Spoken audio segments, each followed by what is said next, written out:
সুন্দরবন পৃথিবীর অন্যতম রহস্যময় আর বিপদসংকুল এক অরণ্য।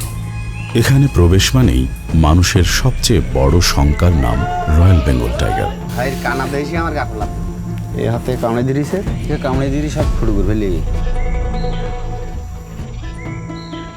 এছাড়া আছে কুমির, সাপ ও বিষাক্ত পোকামাকড়। রক্তের কেউ যদি না থাকে বাতাবরণ করে শান্তি। মৌয়াল, যারা মধু সংগ্রহ করেন। এটি পৃথিবীর অন্যতম ঝুঁকিপূর্ণ পেশা। বৃহত্তম এই ম্যানগ্রোভ বনে শত শত বছর ধরে জীবিকা নির্বাহ করে আসছেন মৌয়ালরা। মহাজনের কাছ থেকে টাকা নিয়েছি 1 লাখ। 5,000 টাকা আমরা একটা পাস করি, 14 দিন করে পাতে থাকি। সুন্দরবনে মধু সংগ্রহের অনুমতি মেলে শুধু এপ্রিল আর মে মাসে। প্রতি ট্রিপের মেয়াদ সর্বোচ্চ 14 দিন।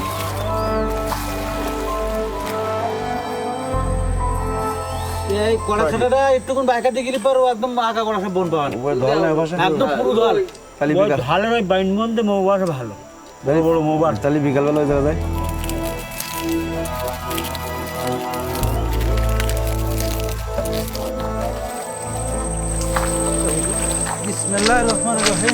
এ বনে একটু বেখেয়াল হলেই হারিয়ে যাওয়া মুহূর্তের ব্যাপার। তাই চাকের খোঁজে যখন তারা চারপাশে ছড়িয়ে পড়ে, একে বলে ছাটা দেয়া। তখন একে অন্যের সাথে মুখে মুখে বিচিত্র সব শব্দ করে যোগাযোগ রাখে।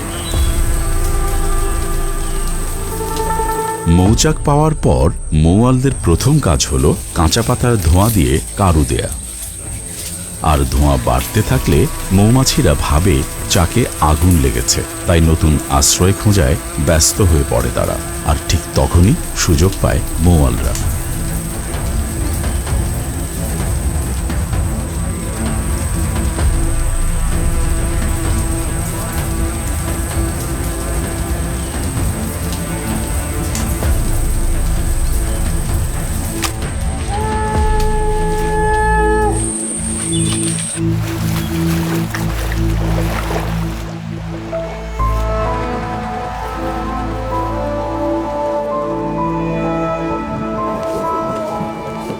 মধু সংগ্রহের পর ফেরার পথে থাকে ঝড়, ঝঞ্ঝা আর অনিশ্চয়তা।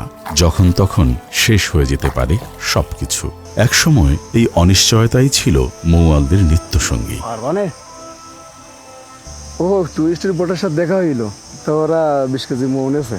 আমি বিকাশে টাকা পাঠিয়ে দিচ্ছি, তুমি কালকে সকালে ওই সামনে যাইয়ে ওটা সাইকেল কিনে দিও। মধু বিক্রির টাকা দ্রুত বাড়িতে পৌঁছানো কিংবা নিজেদের খরচের টাকা সাথে রাখা, বিকাশ ব্যবহারে এখন সব নিরাপদ। বেশ কিছুদিনের জন্য বনের মাঝে নৌকাই মৌয়ালদের ঘর বাড়ি।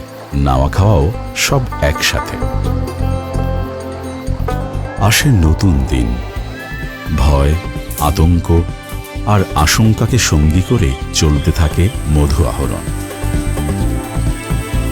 নিরাপদ আর নির্ভরযোগ্য লেনদেন গতি আনে তাদের অনিশ্চয়তার জীবনে। মধু নিয়ে ঘরে ফিরলেও থামে না জীবন। আর এই পথচলায় পাশে থেকে নিশ্চয়তার ভরসা দেয় বিকাশ। যে গল্প বনের গহীনে বাঁকে বাঁকে তারা লিখে চলেছে প্রবল সাহসে।